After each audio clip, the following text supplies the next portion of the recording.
Well, greetings and salutations, Series 7 test takers and SIE test takers. We're doing an evening class on stock and option positions. This is the Series 7 guru, aka Dean Denny, and we have a handful of people that are joining us this evening for this discussion of what's most important, covered call, also known as buy rights, because we're buying the stock and writing the option. You could easily get 4, 5, 6 covered call questions. Why do we do it? To generate additional income. And it's one of the most conservative option strategies we have.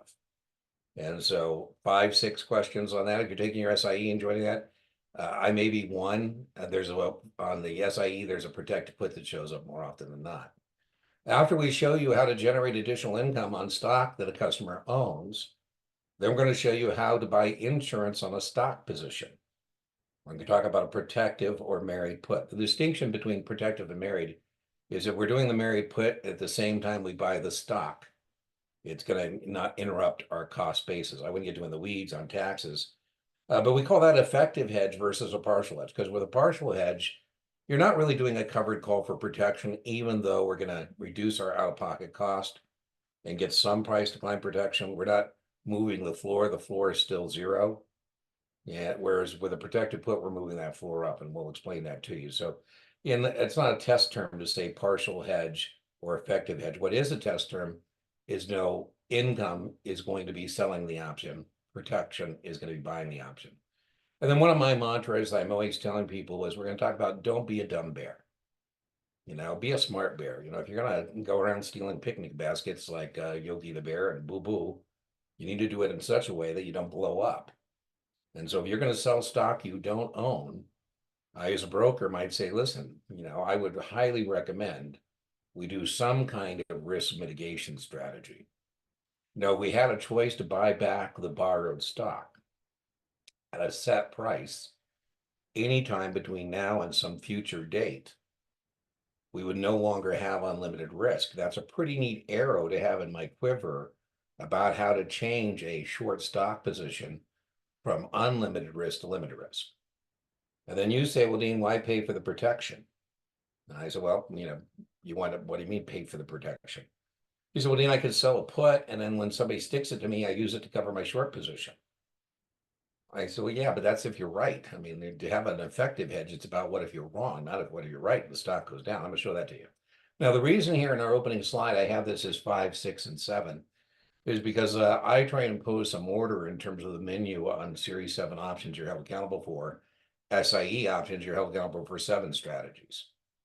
7, you're held accountable for 9 strategies. And the 8 and 9 that isn't tonight's discussion, which is Thursday night, is advanced options. That will be spreads and straddles. And Sandy was correct. I did move that to allow more people to potentially participate with us on that. And if you're if you're not somebody I'm already tutoring, and you're just signed up for this class, remember this class also comes with the office hour, which is a free office hour. So you can check that out on the booking page. That's free.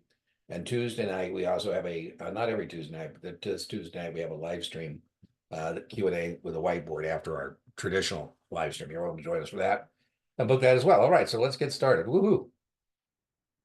So if we buy 1,000 shares of TSC at 72,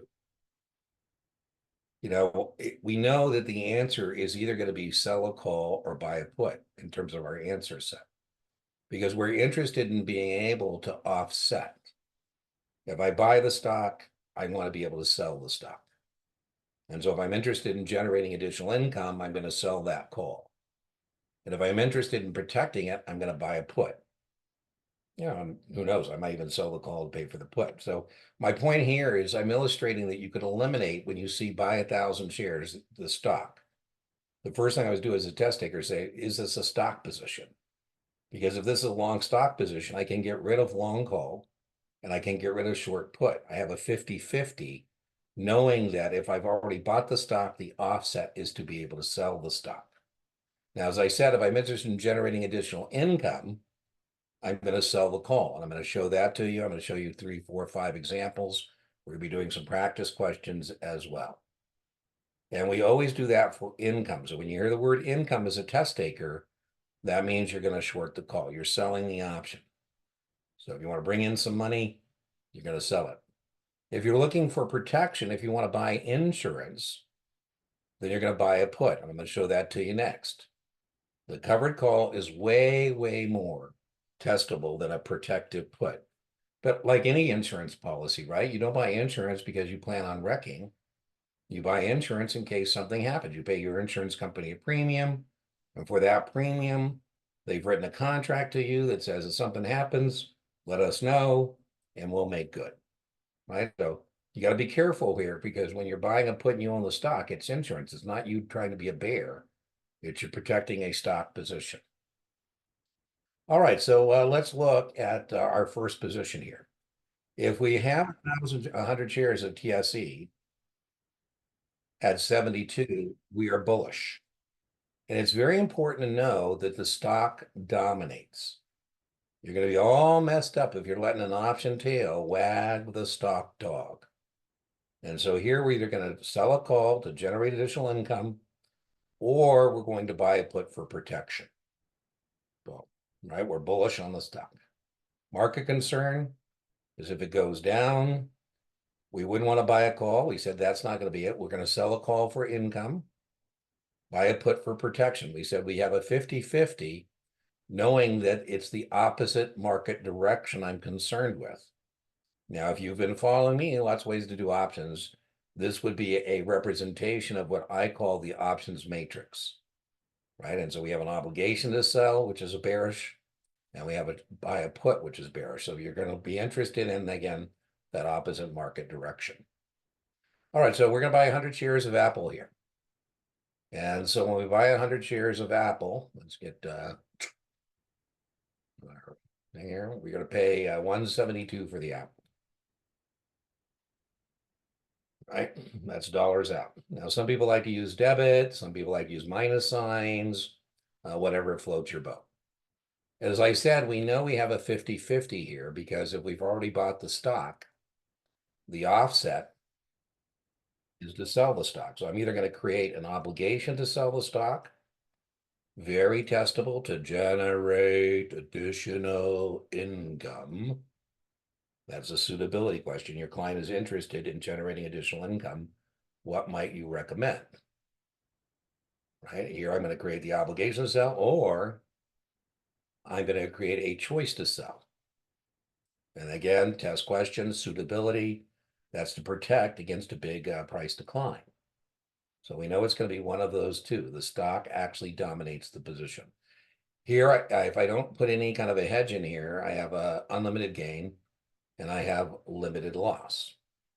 All right, so now I say to you as a customer, I say, how would you like to get paid hundreds of dollars in advance to agree to sell high stock you just bought low?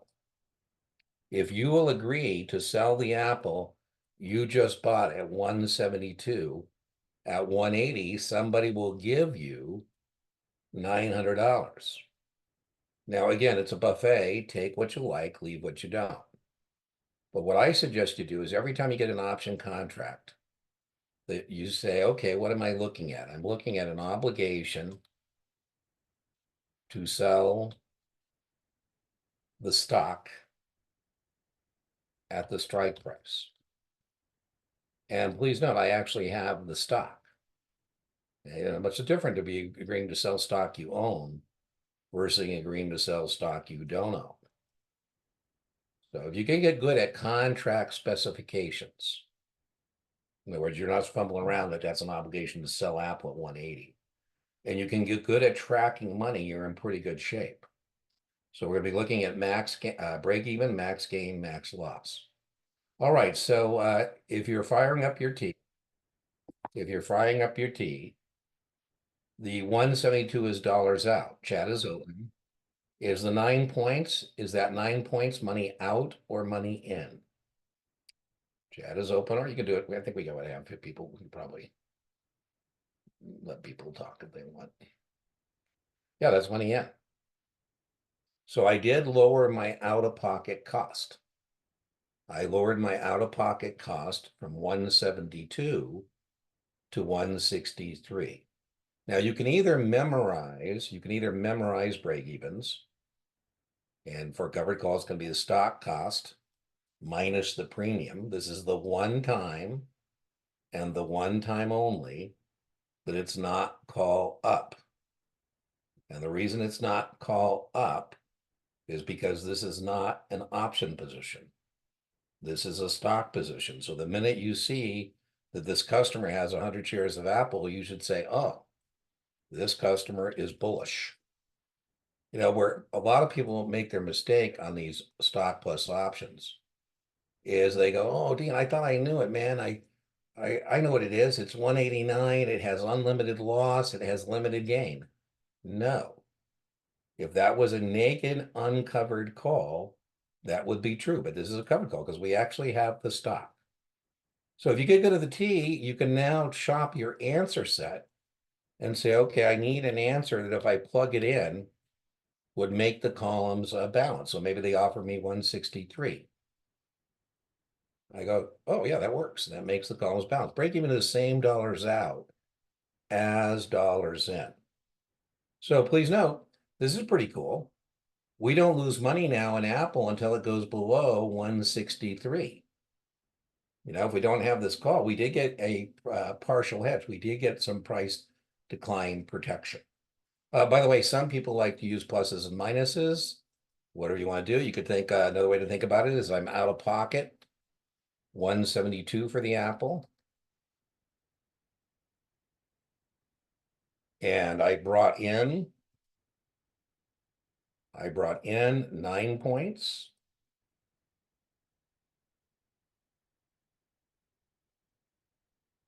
And so if you want to do it that way, that means I'm net out of pocket. I'm net out of pocket 163. So I got to be able to bring that back in. So lots of ways to do options. Whatever you're going to do, you know, boom. Yeah, any questions on how we got the break even? We're going to do max gain next. Any questions on how we got the break even? We're going to do 2, 3, 4 of them. So I'll give you one to try as well. Okay, now this is testable. This is the disadvantage of a covered call. I mean, covered calls sound wonderful. I say, how would you like to agree to sell high stock you just bought low? If you'll agree to sell Apple at 180, that you just bought at 172, somebody will give you $900. You can use that to lower your out-of-pocket cost. You can use that to meet your margin call on the stock. That's a wonderful thing. In fact, it's 3 sources of profit. One source of profit is the difference between 172 and 180. Another source of profit is that $900. And then you get any dividends along the way. Apple pays dividends, and those are yours as well. So it's a wonderful strategy. But the disadvantage is you don't participate past the strike. You know, options are all about floors and ceilings. Not testable, but I think of options being about floors and ceilings. And there's a ceiling here at 180. You do not participate past the strike price. And so, you know, a lot of people get hung up here because they might say on the test, at expiration, Apple's trading at 220. And you go, wow, 220. That doesn't matter. You got to give it up at 180. You're never bringing in more than 180. So now let's just plug this in. And we can either memorize it's the break even to the strike. We're net out of pocket 163. It gets called away at 180. That's one way to do it. But if we get our stock here, we're out 172 for the stock. By the way, you should always do things on a per share basis. And then when you're all done, you know, your T is going to be a mess if you got like 17,200 and 900. I would do that after you get everything done, right? And then we brought in for the option 9 points. And then you need to know that anywhere above 180, we're getting exercised. There's nothing that's going into that out dollars in north of 180, right? So there's a couple ways to get the max gain. I would make a note here, and remember, it's the bad news. The max gain, let me put that in a different color, is capped because that's something you do not participate past the strike price.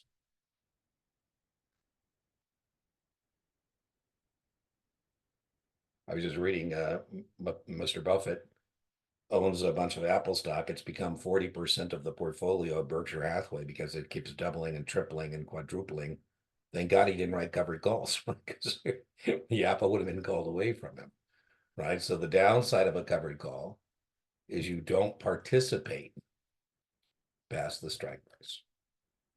Now, when I was a practitioner, I would make every customer who wants to write covered calls sign a big boy or a big girl letter. You know, big boys and big girls don't cry, saying that they understand that if they write that 180 call, they're going to be delivering the stock at less than the current market price. If you could exercise that 180 call, the Apple is somewhere north of that.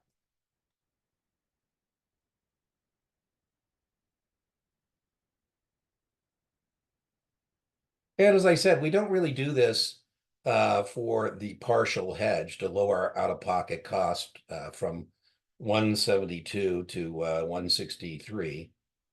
That's not why we do it. We do it to generate additional income, but indeed, we did get some protection. Looks like I had a typo there. Let me fix that.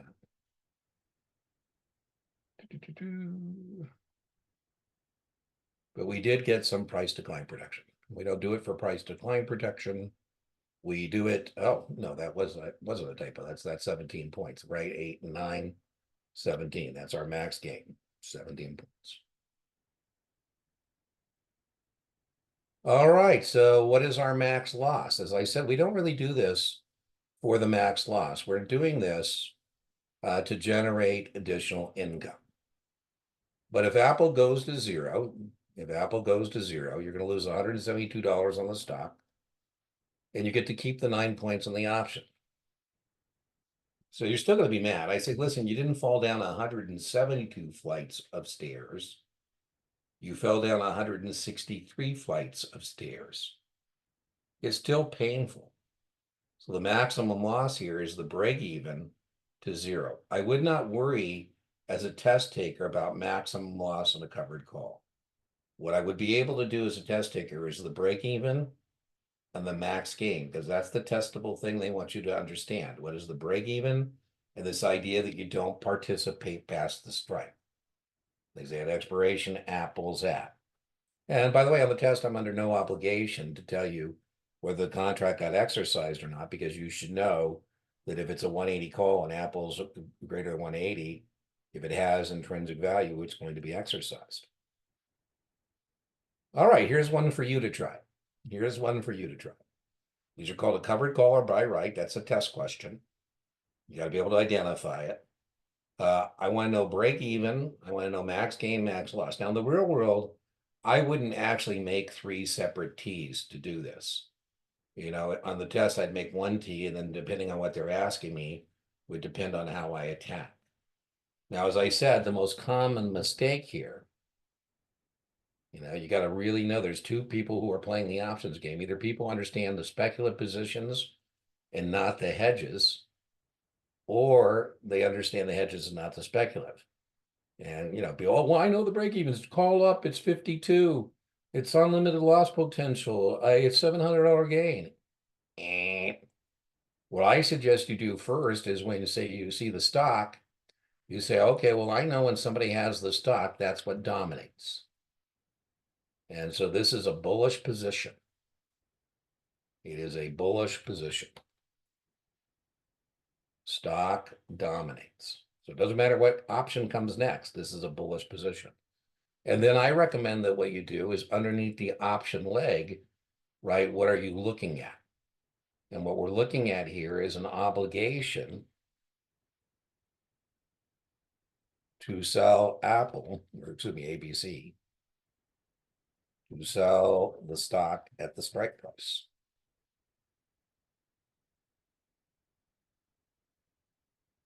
Oh. So we said there's a couple ways to do break even. We said one way you can do break even is you can just memorize,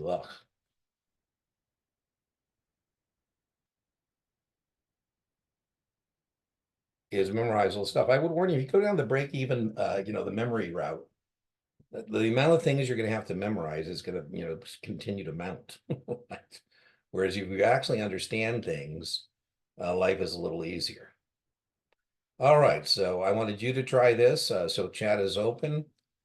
Is the $40 money out or money in? Is the $40 that we paid for ABC money out or money in? That is money out. You know, if you want, some people like to use a minus sign. I don't like using pluses and minuses because if you're not very consistent, you can mess it up pretty quickly. All right, so we write an ABC September 45 call. Money out or money in? Money out or money in? Yeah, it's money in. So again, if you get good at tracking money, now you can just shop your answer set and say, okay, they're offering me 4 break-even numbers, and I need a number because that's what break-even is, same dollars out as dollars in. Okay? I chop my answer set and say, okay, break-even is same dollars out as dollars in. Yeah, so I need something that if I plug it in here, I can bring back the money I need to make those columns balance, because that's what break even is.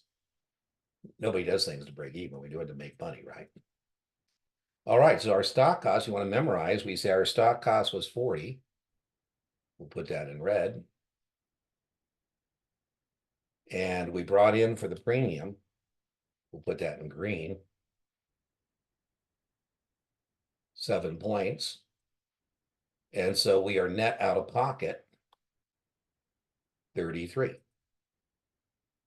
That is our break even.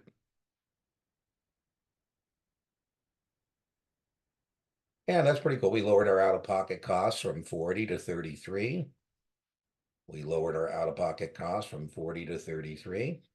So we did get some price decline protection. Boom. Right, and if you net those columns out, we got same dollars out as dollars in.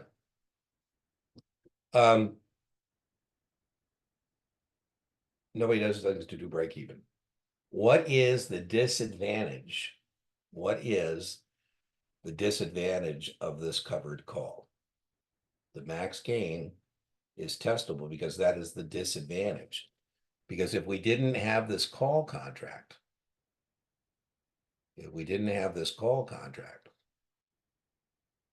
we would have unlimited gain potential. You know, the thing that's bad about a covered call is we do not participate past the strike price. I mean, again, covered calls are wonderful. It's the most conservative strategy we have. I say, listen, right now, Kendall, somebody will give you $700 to agree to sell stock at 45 that you just bought at 40. That sounds bueno. I said, you want to do this in your cash account or your margin account, Kendall? She goes, well, Dean, I want to do it in my cash account. I said, okay, so you need to send me $3,300. She goes, $3,300? I thought I need to send you 4,000. I said, well, we do need 4,000 in your account, Kendall, but there's already $700 there from selling the call. She goes, oh, yeah, that's pretty cool. I go, yeah. She says, Dean, I want to do it in my margin account. I said, okay, well, that's 2,000, but of the 2,000, you already have 700. So you just need to send me $1,300. So there's a lot of wonderful things about covered calls. The one thing that is not wonderful is you do not participate past the strike price. Right, so we're out 40 for the stock. And maybe the ABC gets bought out at $80 a share or some crazy thing. We do not participate past the strike price. There's nothing that's going in that inbox that is north of 45. Nothing going in there north of 45. Right, so we're looking at that offset. Our gain is capped. Now, and a lot of test takers don't recognize that, and what will happen is they'll call me, so, oh, I can't figure this thing out, and because they'll say, they like to, I call it the Jedi mind trick. They try and cloud your mind, like they say, your customer buys 100 shares of ABC at 40 and writes one ABC September 45, call it 7, and then they say at expiration, ABC is 60. And it doesn't matter if it's 60, it doesn't matter if it's 50, it doesn't matter if it's 46, because the only thing that can go into this box is 45. I think of that as a ceiling. You don't participate past the strike. I think of options being about floors and ceilings. As I said, I wouldn't worry about the max loss as a test taker because you don't do covered calls because of the max loss. You do covered calls to generate additional income, but you did get a partial hedge. You did get some price decline protection. So I call you and say, hey, the stock went bankrupt, Kendall. She goes, man, I lost 40 points on the stock. I go, you did. You lost 40 points on the stock, but you get to go neener on the 45 call. You get to keep the 7. So your max loss is the break even, what you're net out of pocket. And again, I wouldn't worry too much about that as it relates to passing your Series 7. By the way, I didn't ask in the chat, but if you're taking the SIE, this is way overkill for the SIE. You are going to get some of this. The class I did last week is spot on for the SIE. That intro to options that we did last week, it's available as a replay, is just really target rich. Now this is more appropriate for 7. All right, so let's try, give you one to try. Here's one for you to try. What you want to do is practice drilling Hirsch. You want to see if you can get the T fired up. So, one of my mantras is fire up the T. So when you think you have fired up the T correctly, put done in the chat and then we'll go over it together. Is it fair to say that the max loss follows the hedging market attitude? Well, yeah, I think we could say that. Break even to 0 would be the opposite market direction. So yeah, we're bullish. I think what I would say, and I kind of think that maybe this is easier, but as long as you get the right answer, who cares? I would think if you orient yourself, you could say this is bullish, and so that means if it goes down, it's going to be bad, right? So, the opposite mark, I'm saying basically the same thing you said. The only thing I would worry about that is when we buy the protected put, that's not going to be the case. Philip says that the break even is 154 minus 7. Let's see if I agree with him. So we're out 154 for the stock. And we brought in 7 points for the option. And so I think that I'm net out of pocket, indeed, whatever that number is. Now, I'm terrible at arithmetic. So, I'm going to take my calculator. I'm going to take 154 minus 7, and that's 147. Now, by the way, if you are going to use the T, you don't have to be as good at arithmetic as, because it would be transparent to you, assuming you set this up correctly. Because remember, I think of it, RTFQ, read the full question. RTFA, read the full answer set. And so assuming I got my setup correctly, I call that the setup. I know I'm looking for a number that if I plug it in there would make the columns balance. So I look at C and I say, okay, now maybe A says 150 and I plug in 150 and the columns don't balance. Right? It's got to be a number, break even the same dollars out as dollars in. So indeed, the break even here is 147.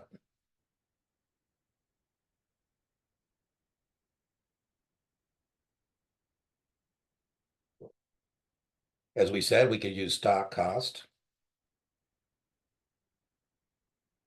less premium. If you want to memorize things, we could do that. Right, we're at 154 the stock. We brought in 7. We could also do our net out of pocket. We could say we're out 154 for the stock.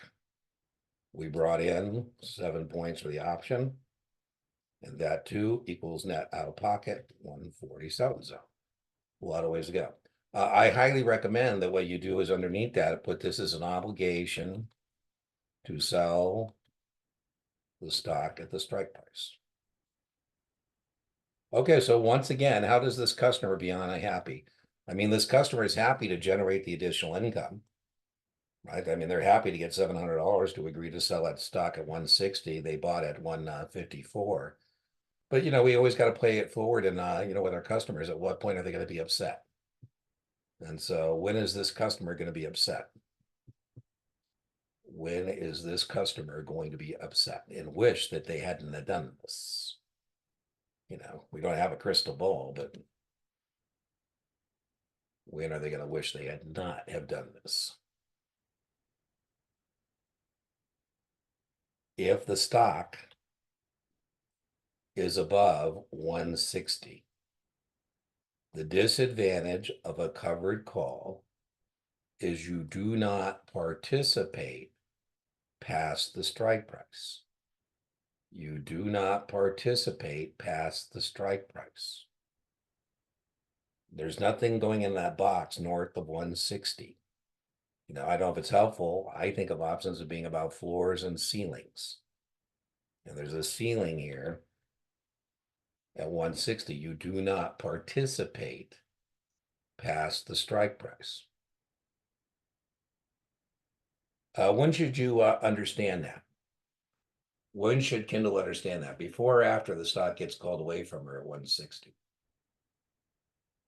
When should you understand that? Before or after it gets called away? Yeah, before, right? You don't participate. If that gets exercised, you're going to be selling the stock at less than the current market price. That's our max gain. As we said, the gain is capped. You don't participate past the strike price. All right, max loss we don't really care about as test takers, but the max loss, right, is when the stock goes to zero or bullish. And so if Apple goes to zero, we're going to be upset. But instead of losing $154 a share, we're going to lose $147 a share. So, big deal. I'm still unhappy. Falling down 154 flights of stairs is almost as painful as falling down 147 flights of stairs. I'm still falling to zero, but I'm closer to it. So this really isn't an effective hedge. It's really down to generate additional income. All right, so chat is open. Chat is open. A customer owns 100 shares of stock and wishes to generate additional income. This is very much a test question. What option strategy would you recommend? Yeah, covered calls. Covered calls. That's, Karen, that's on the test. It's very testable to be able to contrast a uncovered naked call with a covered call. People get confused about these. They're completely different strategies. You're either coming to the options market to speculate, or you're coming to the options market to hedge. So we have speculators and we have hedgers. And people who are speculating don't have the stock. They might end up with the stock, but they don't initially have it. And in a covered call, you actually have the stock you're agreeing to sell. I always joke, right? You're outside the privacy of your own home naked. Are good things or bad things likely to happen? Bad things. Somebody might say, why don't you cover yourself? So the contract specification is the same. That a short call, we're always obligated to sell the stock at the strike price. And for doing so, we're going to get a premium. But as you can see here, a huge distinction. If we don't have the stock, the maximum loss is unlimited. In a covered call, it's the break even to zero. That's a huge distinction. And naked calls just aren't smart. The maximum gain is the premium. Now, I joke, it's just not a good risk reward ratio. It's like picking up nickels in front of bulldozers. It's just not smart. I'd say, listen, there's a lot of smarter things you can do than doing a naked uncovered call. You could do a credit call spread. You could do a covered call. Don't do a naked call. And then remember, this is where people get messed up. The break even is call up, strike price plus premium. It's a speculative short call. In a covered call, the break even stock costs less premium. This is the one time and the one time only that we have a call and we're not adding, because it's not a call position, it's a stock position. Stock dominates. I pull this from the FINRA SIE practice exam, and I like it as a question.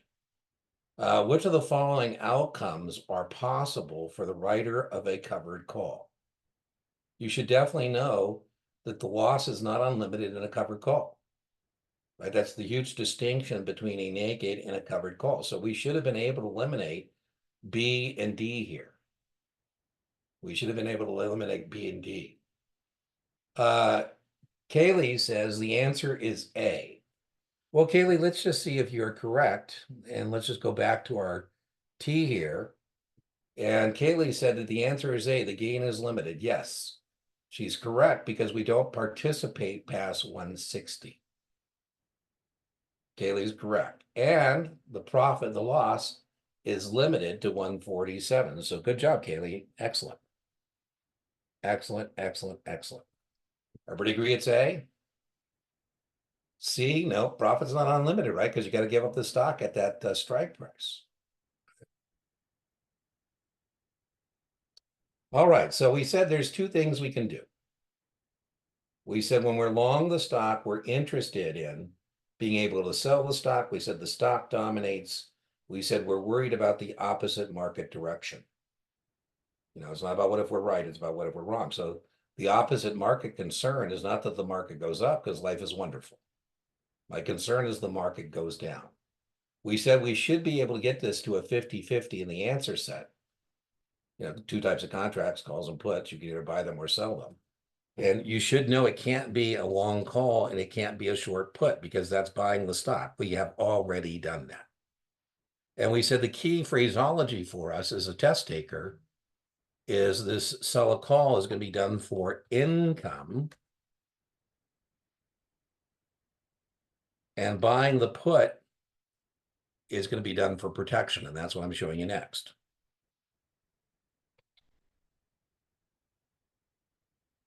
All right, so that's what we're going to be looking on here now. We're going to buy some insurance. Just like when you buy insurance in your life, right? When you buy insurance, you pay a premium. You pay a premium. So we have the stock and our market attitude is bullish. Remember, the stock dominates. And now we're going to establish the choice to sell at 65. We're putting in a floor. Now, again, I recommend that underneath the option contract, particularly with puts, that you say, okay, what am I looking at? You're looking at a choice to sell the stock at the strike price. And hopefully that would make you sleep a little better. You can get out of this position anytime you want by exercising your put contract. Right? So kind of a sleep factor. Now, again, I'm not sure I should tell you the mistakes that people make. But the number one mistake that people make, and I'm going to take a chance, that'll cloud your mind, is they don't recognize the stock. They go, oh, Dean, I know this one. It's a put down, 65 minus 4. I can lose my premium, $400. I make money when it goes to 0. The first thing you got to recognize as a test taker is that the stock dominates. You cannot let the option tail wag the stock dog. And so when you buy 100 shares of stock, are you bullish or bearish when you buy stock? Are you bullish or bearish when you buy stock? You are bullish. And so this is a bullish position. Boom, right? Break even. This is the one time and the one time only. The one time and the one time only that you're not subtracting to get the break even. Here we paid, I'm going to show you T's here in a moment. I know you're excited. But we paid 72 for the stock.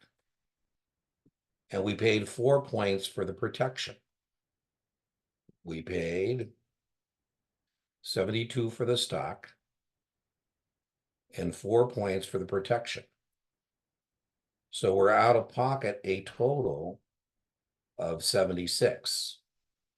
That is our break even. Now, again, if you get good at a T, which I'm going to show you here in a minute, you don't need to memorize anything.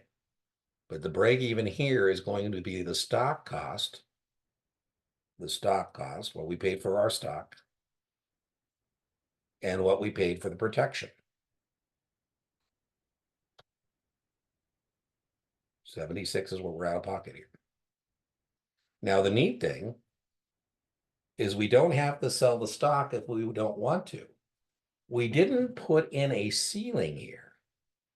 Pretty nifty. We didn't put in a ceiling. We put in a floor. That's pretty cool. So one of the things that's kind of cool here is we still have the ability to participate in a big price increase.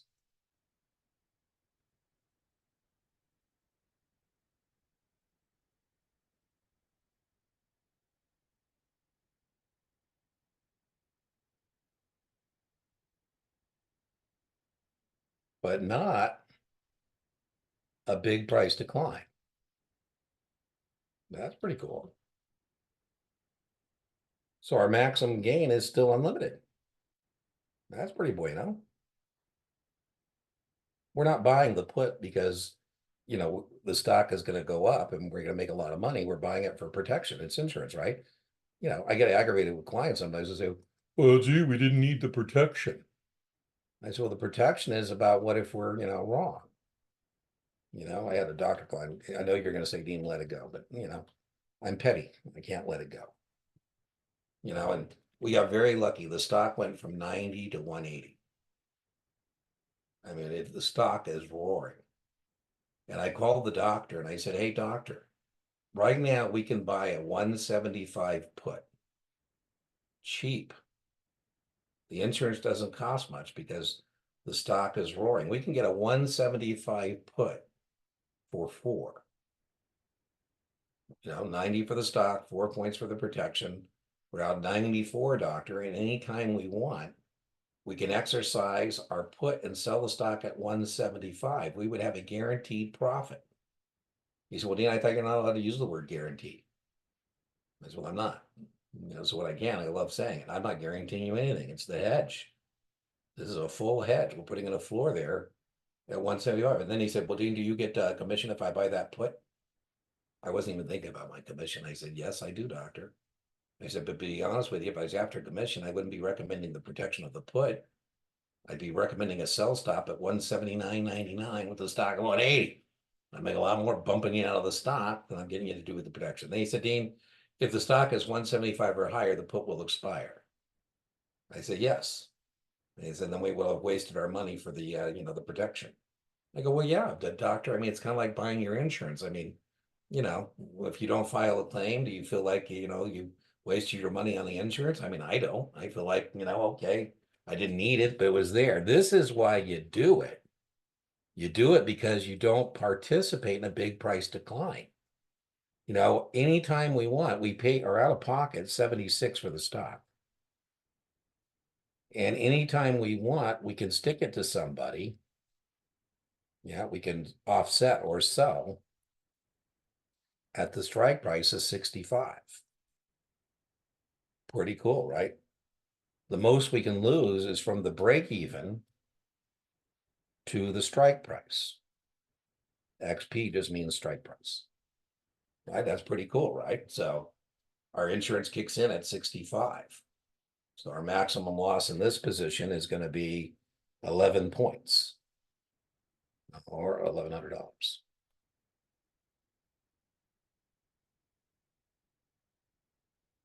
Pretty cool. All right, let's do one with the T. Let's do one with the T's. The other side of the market. That's right, Philip. The other side of the market. Oh, it looks like Dean had a beautiful fly. These are called fly-in slides. Now fly in, fly in, fly in.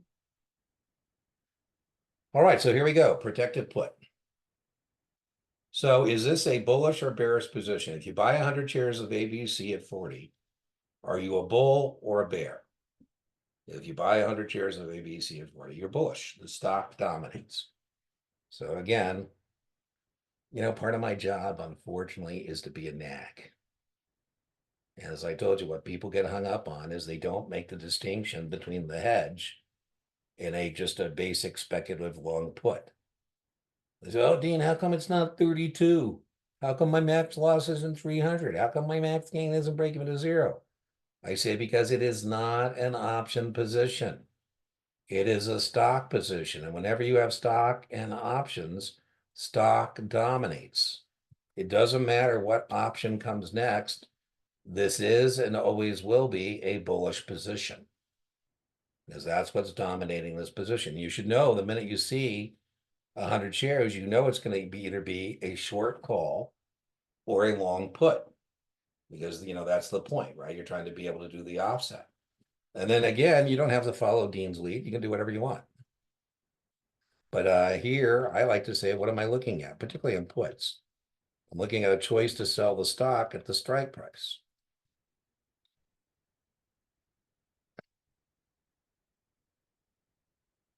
And I like to put that underneath my leg. Not a test question, that's called a leg. A leg. And so I put that under that leg there so I don't forget what I'm looking at. And then, lots of ways to do it. I like to track money. So let's have you track money. Is that 40 going to be money out or money in? Is the 40 that we paid for the stock money out or money in? That's money out. Is the 3 points we paid for the protection money out or money in? That too is money out. And so again, you can either memorize the break even. If you want to memorize the break even, it's going to be stock cost plus premium. This is the one time and the one time only that we have a put and we're not subtracting because this is not a stock position or option position. This is a stock position. So our break even is 43.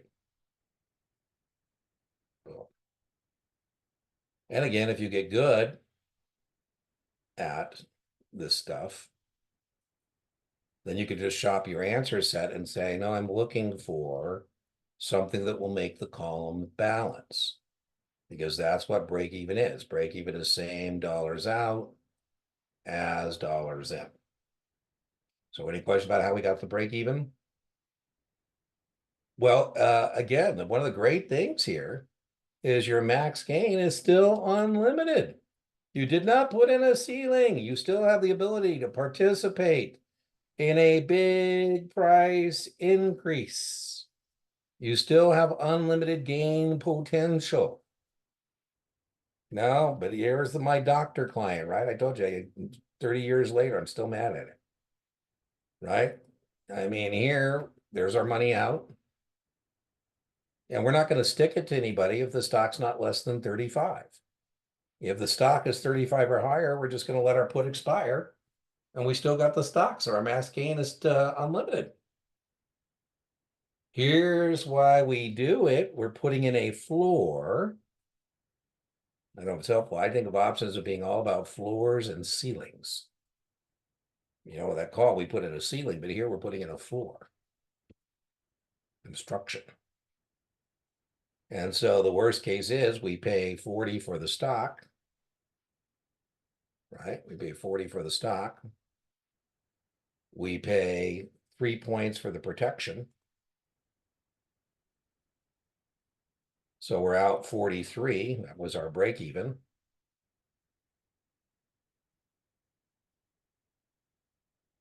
Right? And our max loss, kind of nifty. Anytime we want, we can exercise our put, exercise our choice to sell. And so the minimum number, I'm not going to have any lower number than my strike price. Anytime I want, I can exercise and sell the stock at 35. That's the strike price on my option, right? Let's just make a note there. By the way, it's your job to know that you would exercise that put. I mean, on your draw, they may or may not tell you that, but you should know that if you have a choice to sell at 35 and the stock's at 30, you're going to exercise. Right? At the strike price. Now, I warned you that if you're going to memorize things, the amount of things you got to memorize is going to come down. So if you want to memorize that, you could memorize it's the strike price, break even to strike price. There's our break even. And there's our strike price. XP just means strike price. Cool. Pretty cool. I think maybe you'll get one of these. No, you're going to get more covered calls than protected puts, certainly. Certainly. All right, let's try another one. So we buy 100 shares of Apple at 172, and we buy an Apple February 170 put at 6. So are we bullish or bearish when we buy 100 shares of Apple at 172 and we buy an Apple February 170 put at 6? Are we bullish or bearish? We're bullish, right? We're bullish because the stock dominates. The stock dominates. We have a choice to sell at 170. So I would put underneath that, that's a choice to sell the stock at 170. All right, so now we track our money. By the way, if you're using the matrix, maybe you want to add to your matrix. The contract specifications haven't changed. So what I'm trying to show you here is that it still means when you buy a put, you paid a premium, you have a choice to sell. But here we're buying a put not to speculate, but to protect that stock position. So, if you want to make a little note in your box, your matrix, that would be where that note would go. But anyways, here we're paying 172 for the stock. And then we're paying 6 points for the protection. And so we're out of pocket 178. Yeah, there you go. So, cover calls are more important for your success. And then we said what's really cool, right? You don't do things to break even. But you could shop your answer set and you say, no, well, break even is the number that would make the columns balance. Right? It's the one time and the one time only that you have a put and you're actually adding because it's not a put position, it's a stock position and stock dominates. But we don't do things to break even, we do things to make money. Here, the main thing we're trying to do is protect against a loss. And so while you do this is you have the protection against a big price decline, but you still have the ability to participate in a big price increase. Because anytime you want, the minimum you're going to be able to do is you're going to be able to get in at least 170 by exercising the put. So that's pretty cool. You still have unlimited gain, but you only have 8 points of loss potential. Right? Again, you're not doing it for the gain, you're doing it for the loss. Now, I know some of you have listened to my videos, and I thank you so much for doing so. Can you believe it? We're coming up on 4 million views. That just blows my mind. I can't imagine there are 4 million test takers out there. I think it might just be, one test taker watching 4 million times. But crazy, crazy, crazy. But one of the stories I tell is about Mark Cuban. And, I see him interviewed over the years, and, every once in a while it'll come up about the foundation of his fortune. And the foundation of his fortune is selling a company called broadcast.com to Yahoo for over $1 billion in Yahoo stock. And, Mark was bullish on Yahoo, otherwise he would have sold the stock. But he says, what I did is I put in a hedge. A hedge keeps good things in and bad things out. He said, I bought with Yahoo at, over $100 a share. I bought 95 puts. I established the choice to sell at 95 every share of Yahoo that I owned. It cost me millions in premium, but, I decided I didn't want to go backwards as a billionaire, So I was hedged. He said, when the puts expired, my choice to sell at 95, when the puts expired, Yahoo was $20. Chat is open. If Yahoo's at $20 and Mark has the choice to sell at 95, is he going to exercise those puts? Yeah, that was 2010 when he did that. And he paid over $200 million in capital gains tax in 2010 from that transaction. The difference in his cost basis of the Yahoo and that strike price on that auction. I don't know him personally, but I know him casually. And at the time when that happened, I said, man, that's impressive, Mark, $200 million in capital gains. He said, well, I wasn't happy about that. I said, well, you could have done something stupid. Like Chris Cohan, the owner of the Warriors, had to sell the team because he can pay his tax bill, right? So maybe sometimes it's better to pay the tax and move on. All right, so here's another one I'll let you try. I don't have the gain in here, and I don't have the gain in here because I don't think it's important, right? The gain, I'll just tell you, is unlimited because you don't have to do anything, right? So if you want to participate, the break even, put it in the chat and put the max loss in the chat if you want to participate. You don't have to participate if you don't want to.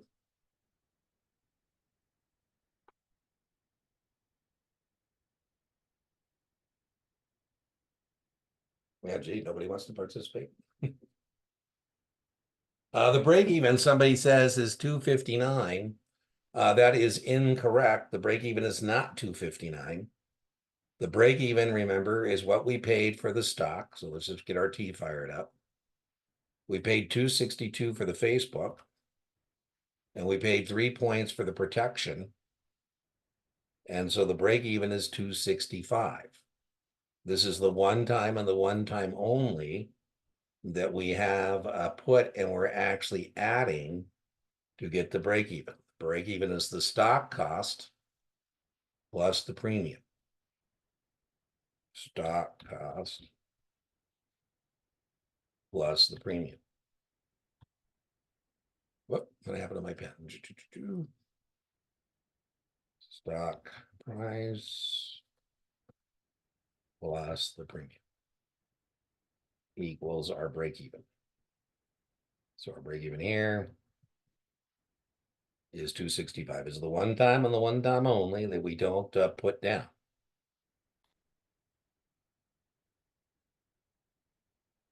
Okay, so 265 is the break even. Max loss. Sandy says the max loss is 10 points. Well, let's see. If I exercise my choice to sell, my worst case is the stock is below 255 and I say, I'm out of here. I'm exercising my put and I'm going to stick it to you at 255.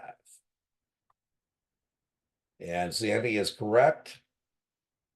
It's 10 points. Now you can either memorize that it's the break even of the strike price, but if you get good at the T, as you can see, if you get good at the T and contract specifications, you're not struggling, that's a choice to sell the stock.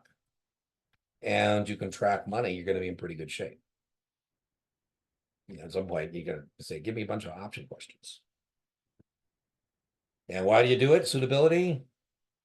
Why would you consider doing this? Because you would have the ability to participate in a big price increase, but not participate in a big price decline.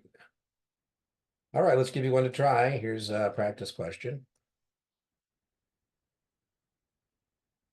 What would give your customer the most protection on a long stock position? So we should know that protection means we're going to buy an option. We should have been able to get this to a 50-50 pretty quickly, because we know protection means we're paying a premium. We're interested in the offset, so we're going to buy a put, a protective put. The answer is C. The answer is C. Here's one I pulled from the SIE exam. I like this one.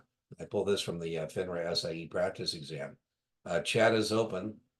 A customer buys 100 shares at 35. I told you what most people miss is they go, oh, it's a 35 put. 35 minus 3, it's 32. And jerks that they are, it's available as a wrong answer to you. If there's any way to screw this up, it's offered to you. So we paid 35 for the stock. We paid 3 points for the protection. So the answer to this question is D is in dog. D is in dog. All right, let's do another one.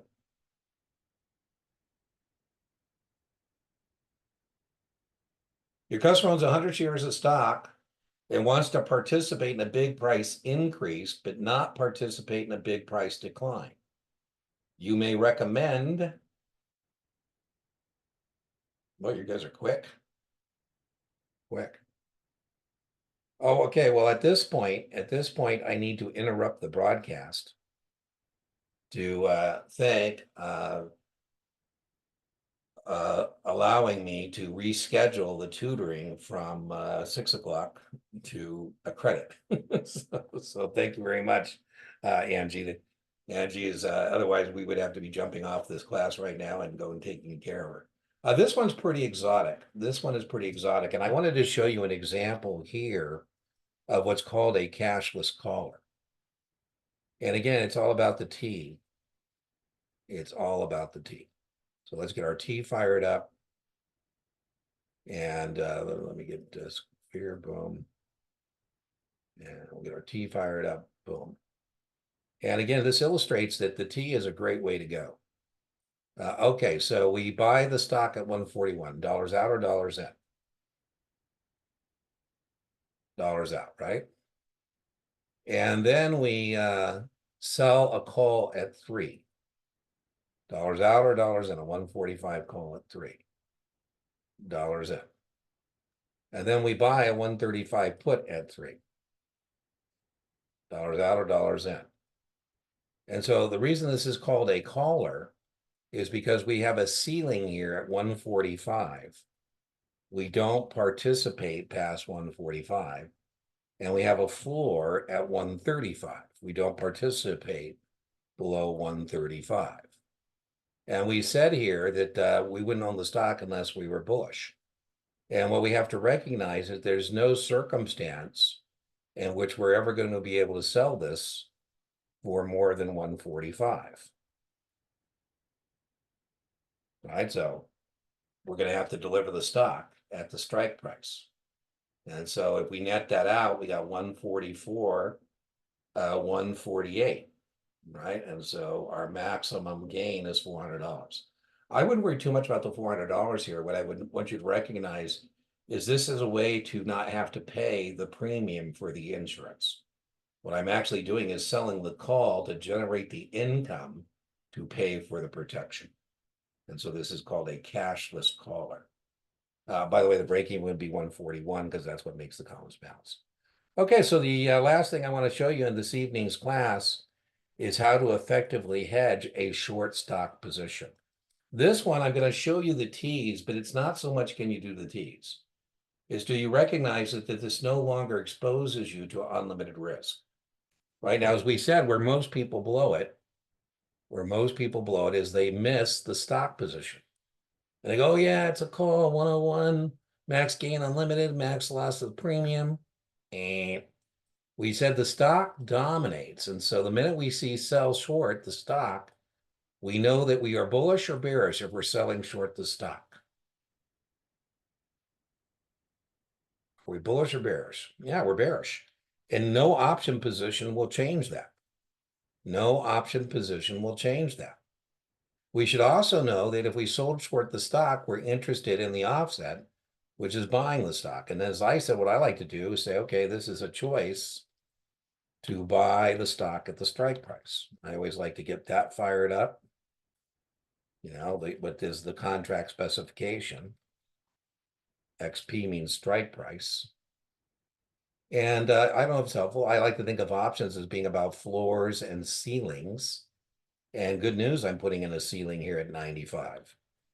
Because without this ceiling at 95, this would subject me to unlimited risk. By the way, that's the main test question. Is not can you track all this money? But, you know, let's track the money. Is the 100 shares we sold short at 85, is that money out or money in? If we sell short the stock at 85. Yeah, that's money in. When we buy the protection, is that money out or money in?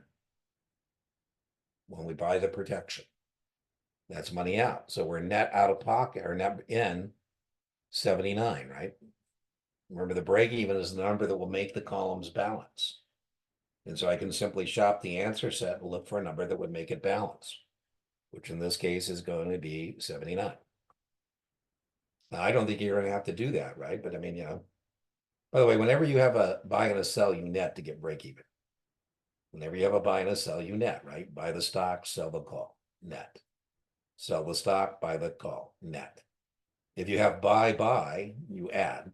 Buy the stock, buy a put, we're adding. You know, the T takes care of that. You know, you don't have to do that if you're tracking a T. Well, again, I think you're a jerk if this stock goes to zero. And you say, Dean, I would have made $8,500, but I wasted my money on the protection. I say, okay, well, I don't know if I'll agree with that, but you know, it's better to have the protection and not need it than need it and not have it. So yeah, now you wasted the money. So the stock goes to zero because when you're short, you want it to go to zero. This is why you do it. Very testable. Again, recognition. The reason you do it is it changes the short stock position from unlimited risk to limited risk. And boy, that's a pretty nifty arrow to have in our quiver.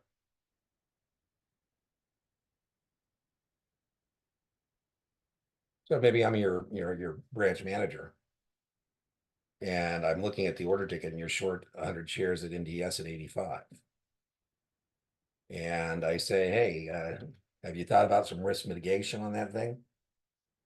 You know, have you considered buying a call, putting in a ceiling at 95, for example? And you say, well, Dean, he's not approved for options. I say he is now. I'm approving him for options. Why don't you call him or let me get on the phone with him and let's get him approved to buy a call on stocks that he's short, because that would put in a ceiling at 95. His max loss now is the break even to the strike, 1600. And that's the main point. Not can you actually do the math, is that you can you recognize that this position no longer subjects the client to unlimited risk. All right, here's another one. So boom, let me clean up the slide. And I'm showing you where it goes in the matrix, right? So it's different gains and losses, but contract specifications do not change. When you're long call, you've paid a premium, you have a choice to buy the stock. Here you have the choice to buy back the borrowed stock that you shorted. This is a protective call and it has limited risk. So here's the setup. We're short 100 shares of Apple at 172. We established the choice to buy back the borrowed stock anytime between now and expiration in November at 170, and we paid 7 for that. And so as again, if you get good at the T, you now can just shop the answer set and know that it's got to be a number that if you plug it in would make the columns balance, because that's what it is.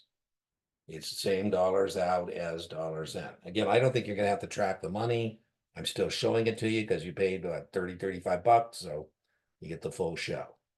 Now, this is why we do it. I don't even think you're going to have to do the max loss here, but how wonderful is this? This is a wonderful thing that anytime you want, you can get out of this short stock position at the strike price. So we sold short the Apple at 172. And if that's all we did, we'd have unlimited loss, but we were smart bears, and being a smart bear, we paid 7 points for some protection, right? And so anytime we want, we can buy back the borrowed stock at the strike price. Boom. And so max loss is 5 points. That's a much better risk reward trade-off. And again, it's not so much can you track the money, it's the break even 165, because that's what I'm net in and what I can close out at.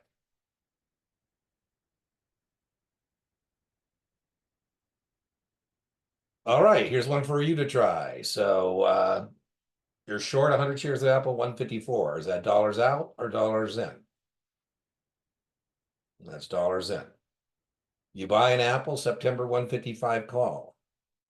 Is that 3 money out or money in? It's money out. Are you bullish or bearish in this position? I mean, you bought a call and that's bullish, and you shorted the stock and that's bearish. So what are you? Are you bipolar? Yeah, you're a bear. The stock always dominates, right? So this is a bearish position, and nothing with the option changes that.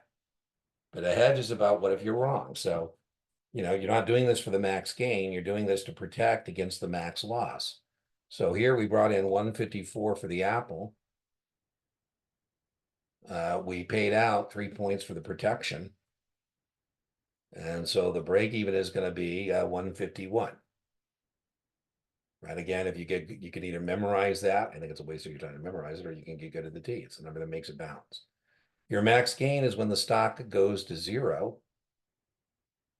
right? Because you're a bear and you're going to be a happy camper because you shorted the Apple at 154 and then you didn't need the protection. So you make 151, the break even. But who cares? I mean, you're not doing this for the max gain. And again, if you're a client, I'm going to be mad at you if you say, "Hey, Dean, I shouldn't have bought the call because I would have made 154. I go, well, yeah, but you would have been taking unlimited risk potential. This is why you do it. And again, it's not can you track the money, is do you understand there's a ceiling now at 155? The worst case is you're going to be out 158 max. And you brought in 154. So the most you can lose here is $400. Listen, making 151 and losing 4 is better than making 154 and having unlimited loss potential.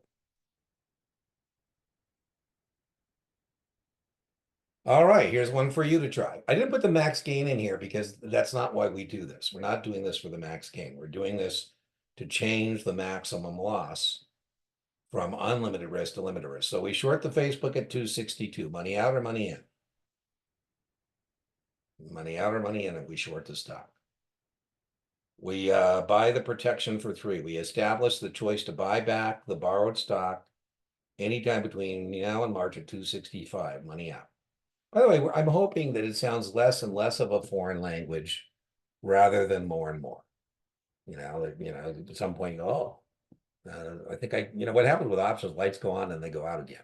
So you gotta work on getting the light lit and keeping it lit, right? So our break even is 261 or 259, right? 262 that we brought in, right? We're netting and 259 maximum loss. And this is just a smart thing. Anytime we want, we can buy back the borrowed stock. The max loss here is 6 points. That's just a much better risk reward ratio. I don't think you're gonna have to track money. Just have to recognize we have a ceiling here at 265, which is a very prudent thing to have.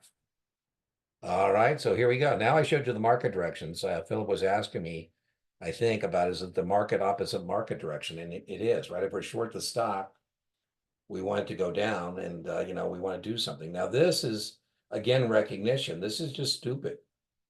This is stupid because you still have unlimited loss.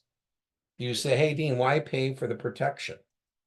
I go, what do you mean, why pay for the protection? He goes, well, Dean, I can sell the 35 put for 7 and have a break even of 47. I'm already making money. And, if the stock goes down, somebody sticks it to me at 35, I say, thank you. I need the stock to cover my short position. I say, well, yeah, so far that's all about you being right. And to be effectively hedged, it's got to be about you being wrong. And so this position still has unlimited loss potential because it has not been effectively hedged. So what you got to be able to recognize is the effective hedge, the thing that works, the full hedge versus the partial hedge. Particularly applies to short stock because this still has exposed to unlimited loss potential.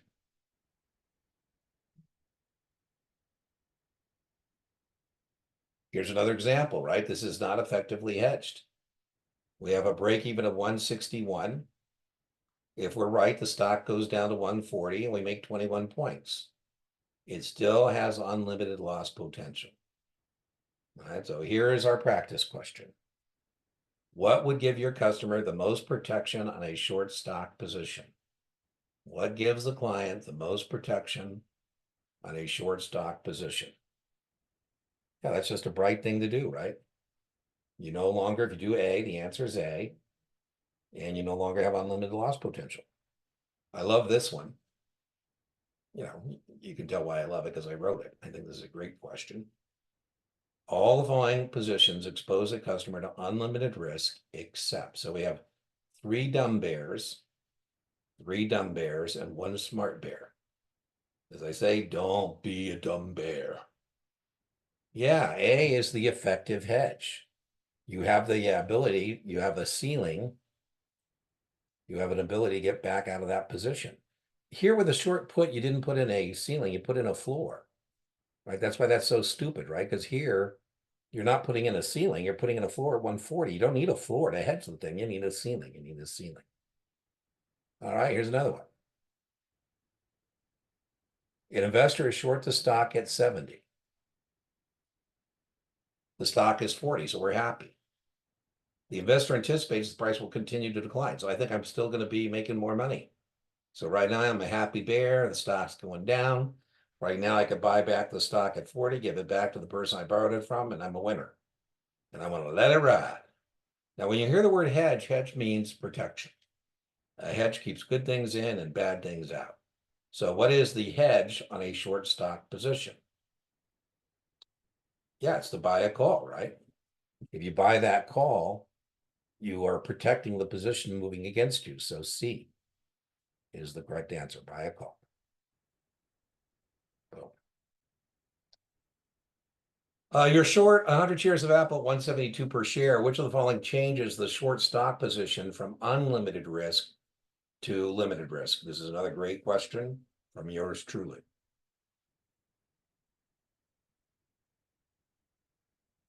Yeah, you know that when you hear the word protection, or changing it, you got to buy an option. And the option you need here is a long call. All the following exposes a customer to unlimited risk except. All the following expose a customer to unlimited risk except. Yeah, again, who's the smart bear? A, dumb bear, unlimited risk. B, dumb bear, unlimited risk. C, dumb bear who thinks they're clever but still has unlimited risk. Short stop. So we're long the stock, we're bullish. So we're either going to do what? We have two types of contracts, calls and puts. You can either buy them or sell them. So we have 4 option positions. So if you're long the stock, you're either going to, you tell me, what are you going to do? Are you going to buy a call, buy a put, sell a call, sell a put? Remember, you got a 50-50 here because you've bought the stock. You're not going to buy a call because you already own the stock. You're going to buy a put to protect that stock position. You're going to buy a put. If you do that, you have the ability to participate in a big price increase, but not participate in a big price decline. What do you want to generate? Additional income. If you want to generate additional income on the stock in the portfolio, yeah, you're going to do a covered call. And as we said, that's a partial hedge. You don't really do that to hedge as much as you do to generate income. Short the stock. So again, you should have a 50-50. Not a very intimidating looking bear. I gotta find a, more aggressive looking grizzly or something. That guy looks like a teddy bear. Yeah, if you're a smart bear, right on, Sandy. Don't be a dumb bear, right? If you buy that call, you no longer have unlimited loss potential. By the way, this is the only one of the 4 that subjects you to unlimited risk. So I could have an A, B, C, D and say A, buy the stock and buy a put. B, buy the stock, sell a call. C, short the stock, buy a call. D, short the stock and sell a put. Which of the following exposes a customer to unlimited risk?